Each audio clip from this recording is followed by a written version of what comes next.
മഹാലക്ഷ്മി സീരിയലിൻ്റെ പുതിയൊരു എപ്പിസോഡിലോട്ട് എല്ലാവർക്കും സ്വാഗതം. അങ്ങനെ ജയിലിൽ നിന്നും തിരിച്ചു വന്നിരിക്കുന്ന വാമദേവനെയാണെങ്കിൽ വളരെ നല്ല രീതിക്ക് തന്നെ ദേഷ്യപ്പെടുന്നുണ്ട് സീമന്തിനി.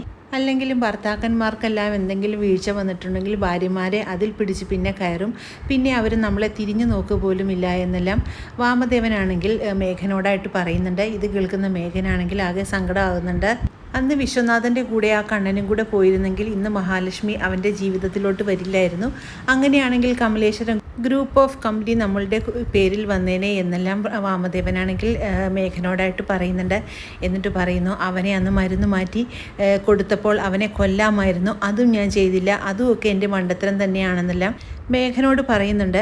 അവൻ വീൽ ചെയറിൽ നടക്കുന്ന ഒരുത്തനാണല്ലോ എന്നോർത്ത് അവനെ വെറുതെ വിട്ടതാണ്, കൊല്ലാതെ. പക്ഷേ അവൻ ഇത്ര പാരയായിട്ട് നമുക്ക് വരുമെന്ന് ഞാൻ ഒരിക്കലും വിചാരിച്ചില്ല എന്നെല്ലാം വാമദേവൻ പറയുന്നുണ്ട്. ഇനി എന്ത് പറയാൻ, ചെയ്തു പോയ പാപങ്ങളെല്ലാം ഓരോന്നോരോന്നായിട്ട് നമുക്ക് വന്നു ചേർന്നുകൊണ്ടിരിക്കുകയാണ്. അതുകൊണ്ട് ഇനി അനുഭവിക്കുക അല്ലാതെ വേറെ വഴിയില്ല എന്നെല്ലാം പറയുന്നുണ്ട് മേഘനാഥനോട്. പത്തി വിടർത്തി വരുന്ന നാഗങ്ങളുടെ വിഷത്തിനെ പോലും തടഞ്ഞു നിർത്താനുള്ള കഴിവുള്ള ഒരു കുഞ്ഞാണ് മഹാലക്ഷ്മിയുടെ കുഞ്ഞെന്നെല്ലാം അമ്മയാണെങ്കിൽ മാർക്കോനോട് പറയുന്നു. ഇത് കേൾക്കുന്ന മാർക്കോ വളരെ സന്തോഷമാകുന്നുണ്ട്. മഹാലക്ഷ്മിക്കും കണ്ണനും അതിജീവിച്ചതിനേക്കാളും കൂടുതൽ അതിജീവനം ആ കുഞ്ഞിന് വന്നു ചേരും. അത്രയ്ക്ക് ദൈവാധീനമുള്ള ഒരു കുട്ടിയാണെന്നും അതിൻ്റെ ഭാവിയെക്കുറിച്ച് ഓർത്താണ് എനിക്കിപ്പോൾ ആകെ സങ്കടം.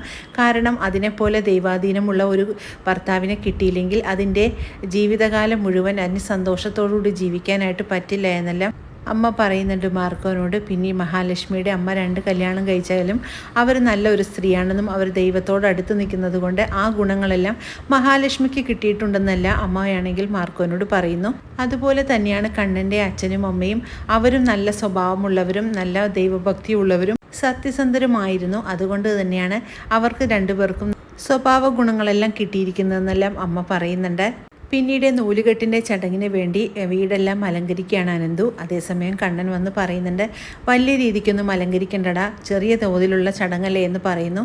അപ്പോഴേക്കും അനന്ത് പറയുന്നുണ്ട്, ഇതൊന്നും എനിക്കും ലേഖയ്ക്കും ചെയ്യാനായിട്ട് സാധിച്ചില്ലല്ലോ, ഞങ്ങൾ കാത്തിരുന്ന കാര്യങ്ങൾ തന്നെയാണ് ഇപ്പോൾ നടക്കുന്നത്, അതുകൊണ്ട് നിൻ്റെ കുഞ്ഞിൻ്റെ കാര്യത്തിലെങ്കിലും ഞങ്ങളത് ചെയ്ത് തീർത്തോട്ടെ എന്നെല്ലാം അനന്ത് പറയുന്നുണ്ട്.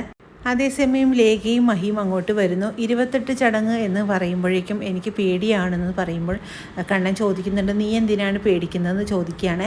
നിങ്ങൾ 28 കഴിഞ്ഞാൽ പെട്ടെന്ന് തന്നെ പോകില്ലേ എന്ന് പറയുമ്പോൾ, ആര് പറഞ്ഞു ഞങ്ങൾ 28 കഴിഞ്ഞാൽ പോകുമെന്ന്, കുറച്ച് ദിവസം കഴിഞ്ഞിട്ടേ പോകുള്ളൂ എന്നെല്ലാം പറയുമ്പോഴേക്കും നിങ്ങൾ ഇവിടുന്ന് പോകുന്നത് ഓർക്കുമ്പോൾ എനിക്കിപ്പോൾ തന്നെ സഹിക്കാനായിട്ട് പറ്റുന്നില്ല എന്ന് പറയുന്നു. അതേസമയം കണ്ണൻ പറയുന്നുണ്ട്, നിങ്ങളിനി ജർമ്മനിക്ക് എപ്പോഴാണ് തിരിച്ചു പോകുന്നതെന്ന് പറയുമ്പോൾ, ഞങ്ങൾ പോകുമ്പോഴേക്കും നിങ്ങളും കൂടെ വരണമെന്ന് പറയുമ്പോൾ, അതൊന്നും ഞങ്ങൾക്ക് പറ്റില്ല വരാൻ, നിങ്ങൾ ഇവിടെ നിൽക്കുക, നിങ്ങൾ ഒരുപാട് സമ്പാദിച്ചതല്ലേ എന്നെല്ലാം പറയുന്നുണ്ട്. അതേസമയം ലേഖയുടെ ഈ സങ്കടം കണ്ടുകൊണ്ട് മഹിയാണെങ്കിൽ പെട്ടെന്ന് തന്നെ വിഷയം മാറ്റിക്കൊണ്ട് അമ്മ വരില്ലേ എന്ന് ചോദിക്കുകയാണ്. അമ്മയുടെ ഇപ്പോഴത്തെ സാഹചര്യത്തിൽ അമ്മ വരുന്നു എന്ന് പറഞ്ഞാൽ എനിക്ക് കൊണ്ടുവരാതിരിക്കാനായിട്ട് പറ്റില്ല എന്ന് പറയുമ്പോൾ, ഇത് കേൾക്കുന്ന ലേഖ പറയുന്നുണ്ട്, ഇത്രയും നല്ലൊരു ചടങ്ങിൻ്റെ സമയത്ത് ഇങ്ങോട്ട് വരാൻ പാടില്ലാത്തവരെയൊന്നും കൊണ്ടുവരേണ്ട കണ്ണേട്ട എന്ന് പറയുന്നു. ഇതേസമയം കണ്ണൻ പറയുന്നുണ്ട്, ഇപ്പോൾ അമ്മയുടെ സ്വഭാവമെല്ലാം മാറി ലേഖ, അതുകൊണ്ട് എനിക്ക് അമ്മ വരൂ എന്ന് പറഞ്ഞിട്ടുണ്ടെങ്കിൽ കൊണ്ടുവരാതിരിക്കാനായിട്ട് പറ്റില്ല, അതുകൊണ്ട് അമ്മ വരണമെന്ന് പറഞ്ഞാൽ ഞാൻ കൊണ്ടുവരിക തന്നെ ചെയ്യുമെന്നെല്ലാം കണ്ണൻ പറയുന്നത് കേട്ട് ലേഖയൊന്നും മിണ്ടാതെ തന്നെ നിൽക്കുന്നു. പിന്നീട് കരുണാലയത്തിലാണെങ്കിൽ മോഹിനി വിളക്കെല്ലാം തുടച്ചുകൊണ്ട് നിൽക്കുന്ന സമയത്ത് അങ്ങോട്ടേക്ക് കരുണ വരുന്നുണ്ട്. കരുണയെ കാണുന്നതും മോഹിനിയാണെങ്കിൽ ഇങ്ങനെ നോക്കുന്നു. എന്നിട്ട് കരുണയാണെങ്കിൽ അടുത്ത് ചെല്ലുമ്പോഴേക്കും മോഹിനി ചോദിക്കുന്നുണ്ട്, നീ എന്തിനാണ് ഇപ്പോൾ ഇങ്ങോട്ട് വന്നതെന്ന് ചോദിക്കുകയാണ്. അതേസമയം എൻ്റെ അച്ഛനെ കാണാനായിട്ടാണ് ഞാൻ ഇങ്ങോട്ട് വന്നതെന്നെല്ലാം കരുണ മറുപടി പറയുന്നു. പ്രതാപനെ കാണുന്നതും കരുണയ്ക്കാണെങ്കിൽ ആകെ സങ്കടമാകുന്നുണ്ട്. അപ്പോഴേക്കും മുത്തശ്ശി പറയുന്നുണ്ട്, മാർക്കോ ആണെങ്കിൽ അവൻ ഇറങ്ങിയതും അവനെ പിടിച്ചുകൊണ്ട് പോയി നല്ല രീതിക്ക് തന്നെ മർദ്ദിച്ചു മോളെ, അതുകൊണ്ട് അവൻ ആകെ അവശതയായിട്ടിരിക്കുകയാണെന്നെല്ലാം പറയുന്നത് കേട്ട് കരുണയ്ക്ക് ചെറിയ തോതിൽ സങ്കടമാകുന്നുണ്ട്. അപ്പോഴേക്കും പ്രതാപം പറയുന്നുണ്ട്, മോളെ നീ ഇവിടെ ഇരിക്കുക, നിന്നോട് കുറച്ച് കാര്യങ്ങളൊക്കെ ഞാൻ സംസാരിക്കട്ടെ എന്ന് പറയുന്നു. ഉണ്ണി എന്തിനാണ് മോളെ ഈ പണിയെല്ലാം ചെയ്തത്, ഉണ്ണിക്ക് പറ്റുന്ന ഒരു പണിയല്ലായിരുന്നു എന്നെല്ലാം പറയുമ്പോഴേക്കും കരുണ പറയുന്നുണ്ട്, അതിന് ഞാൻ എന്ത് ചെയ്യാനാണ് അച്ഛാ, ഉണ്ണിയേട്ടൻ ഇതെല്ലാം ചെയ്ത് കൂട്ടുന്നപ്പോൾ തന്നെ ഞാൻ പറഞ്ഞതാണ് അവർക്ക് ഈശ്വരാധീനമുള്ളവരാണ്, അതുകൊണ്ട് അവരെ അങ്ങനെ ഒന്നും ചെയ്യണ്ട എന്ന് പറഞ്ഞിട്ടും അതൊന്നും കേൾക്കാതെയാണ് ഉണ്ണിയേട്ടൻ അങ്ങനെയൊക്കെ ചെയ്തത്, അതിനാണ് അയാൾ ഇപ്പോൾ അനുഭവിക്കുന്നതെന്നെല്ലാം കരുണ പറയുന്നുണ്ട്. അവിടെ കണ്ണേട്ടന് പോലും നഷ്ടപരിഹാര തുക വേണ്ട എന്നാണ് പറയുന്നത്. പക്ഷേ ഉണ്ണിയേട്ടന് നഷ്ടപരിഹാര തുക വേണമെന്നുള്ള വാശിയിലാണ്. ഇനി ഞാൻ എന്ത് ചെയ്യും അച്ഛാ എന്നെല്ലാം പറഞ്ഞുകൊണ്ട് ആകെ സങ്കടപ്പെടുകയാണ് കരുണ.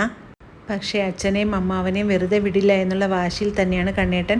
നിങ്ങൾക്ക് തൂക്കുകയറ് വാങ്ങിച്ചു തരണമെന്നുള്ള ഒറ്റ വാശിയിൽ തന്നെയാണ് കണ്ണേട്ടൻ എന്ന് പറയുമ്പോൾ ഇത് കേൾക്കുമ്പോൾ മുത്തശ്ശിയും പ്രതാപനും ആകെ ഒന്ന് ഞെട്ടുന്നു.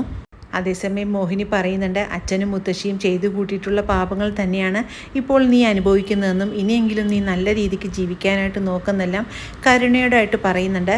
പിന്നീട് നൂലുകെട്ടിൻ്റെ ഒരുക്കങ്ങളെല്ലാം കഴിഞ്ഞതിന് ശേഷം കണ്ണനാണെങ്കിൽ കമലേശ്വരത്തോട്ട് വരുന്നു. അതേസമയം കരുണയെ കാണുന്നതും കണ്ണനാണെങ്കിൽ കരുണയോടായിട്ട് പറയുന്നുണ്ട്, നീ ഉണ്ണിയും എത്രയും പെട്ടെന്ന് ഇവിടെ നിന്നും മാറാനുള്ള ഒരുക്കങ്ങളെല്ലാം തന്നെ തയ്യാറാക്കി വെച്ചോണം. അതിൽ നിൻ്റെ മനസ്സിനെ പാകപ്പെടുത്തിയെടുത്തോണം.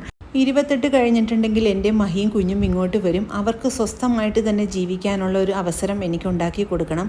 അതുകൊണ്ട് നിങ്ങളെ എത്രയും പെട്ടെന്ന് തന്നെ ഇവിടെ നിറങ്ങാനുള്ള തയ്യാറെടുപ്പുകളെല്ലാം തന്നെ ചെയ്യണമെന്ന് പറയുമ്പോൾ കരുണ പറയുന്നുണ്ട്, കണ്ണേട്ടൻ അത്ര പെട്ടെന്നൊന്നും ഞങ്ങളെ ഇവിടെ നിന്ന് ഇറക്കി വിടരുത്.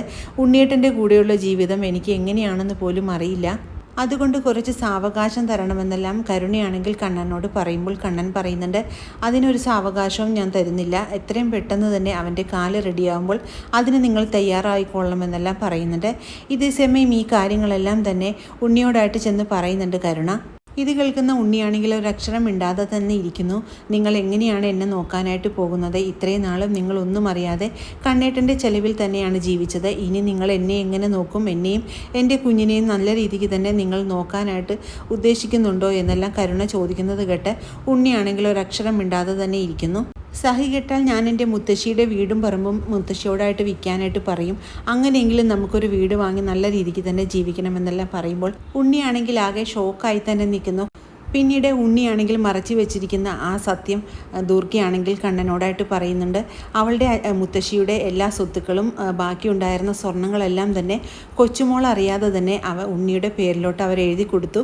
അതിനുശേഷമാണ് കരുണയെ അവനിവിടെ വിളിച്ചു കൊണ്ടുവന്നതെല്ലാം പറയുമ്പോഴേക്കും ദേഷ്യപ്പെട്ടുകൊണ്ട് തന്നെ കണ്ണനാണെങ്കിൽ ഉണ്ണിയുടെ മുറിയിലോട്ട് പോകുന്നു. എന്നിട്ട് ഉണ്ണിയോടായിട്ട് ഈ കാര്യങ്ങളെല്ലാം തന്നെ ചോദിക്കുമ്പോഴേക്കും ഉണ്ണി പറയുന്നുണ്ട്, എൻ്റെ അച്ഛനെ കൊന്നവളുടെ മകളെ ഞാൻ വെറുതെ വന്ന് വിളിച്ചുകൊണ്ട് വരണമെന്നാണ് കണ്ണേട്ടൻ പറയുന്നത്. അതിനുള്ള ഒരു പാരിതോഷികം തന്നാൽ മാത്രമേ ഞാൻ അവളെ കൊണ്ടുവരുള്ളൂ എന്ന് പറഞ്ഞതുകൊണ്ടാണ് മുത്തശ്ശി എൻ്റെ പേരിലോട്ട് എല്ലാം എഴുതി തന്നതെന്ന് പറയുമ്പോൾ ദേഷ്യപ്പെട്ടുകൊണ്ട് തന്നെ കണ്ണനാണെങ്കിൽ ഉണ്ണിയെ വഴക്ക് പറയുന്നു. ഇതെല്ലാം കേൾക്കുന്ന കരുണയാണെങ്കിൽ വളരെ പ്പെട്ടുകൊണ്ട് തന്നെ മുത്തശ്ശിയുടെ അടുക്കൽ ചെന്ന് മുത്തശ്ശിയുടെ നേരെ ദേഷ്യപ്പെടുകയാണ്. അങ്ങനെ വളരെ ത്രില്ലിംഗ് ആയിട്ടുള്ള ഒരു എപ്പിസോഡുകളാണ് ഇനി വരാനിരിക്കുന്നത്. ഈ റിവ്യൂ ഇഷ്ടമാകുകയാണെങ്കിൽ ലൈക്കും ഷെയറും സബ്സ്ക്രൈബും ചെയ്ത് സപ്പോർട്ട് ചെയ്യണേ. പുതിയൊരു എപ്പിസോഡിനായിട്ട് നമുക്ക് കാത്തിരിക്കാം.